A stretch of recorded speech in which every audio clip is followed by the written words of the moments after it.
maanta waxa la sheegay masjidul waalidayn meyd in la keenay janaasadiina lagu tukadiiday maxay ahayd sababtu masjidul waalidayn waa masjid weyn oo ku yaala tabeelaha iyo ex control afgooy inta u dhaxayda laamigana saaran masjid waalidayn saxiix waa sax aniga ma joogin duurkii laakiin culumadii joogtaan waxay markan warka maqlay janaasa la keen anaga waxaan idin sheegaynaa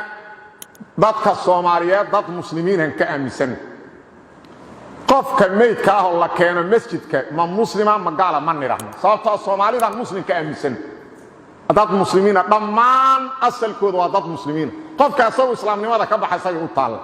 waa qof gaar oo asagu diinkiisa ka tagay laakiin asalka ummadan Soomaaliyeed muslimiina u naqanano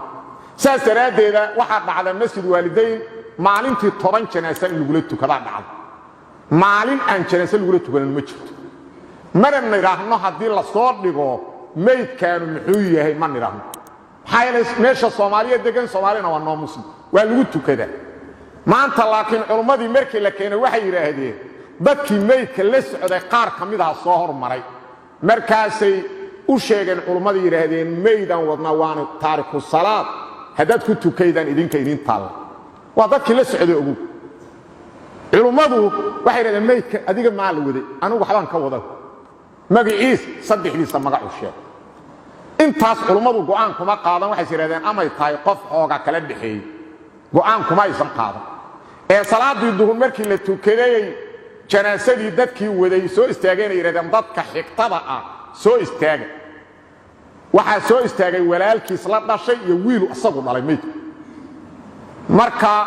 waa la weydiyo waxa la yiri meydka aad wadaan waa kuma saddexdii magac ay sheegeen oo ninkii hore sheegay waxay yiraahdeen meydka salaada ma tukan jiray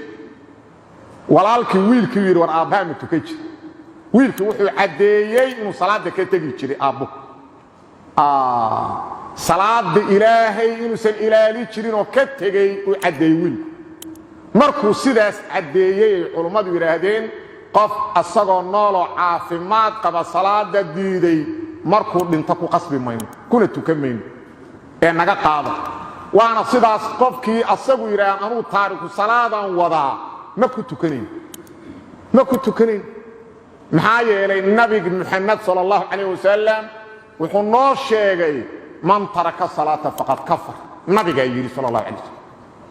nabigeena suuban hatta dadka aan qulubta iimaanka ka rumaysnayn ee afka islaamnimada ka sheega islaamnimo kula dhaqmi jir wuxuuna yiri al-ahd alladhi baynana wa baynahum as-salah faman tarakaha faqad kafar annaga iyo ballanka nagala dhaxay munaafiqiinta oo loogu ilaaliyo muslimnimada loogu ilaaliyo waa salaada qofka salaada ka taga waa gaaloobay saasii qofkii marka salaadii ilaahay ka tago asagoo caafimaad qaba ilaahay u sujuudi diiday markuu dhinto ku tukamay ilaahi wuxuu kala kulmulay wallahu subhanahu wa ta'ala a'lam sallallahu wa sallam wa baraka ala nabiyyina muhammad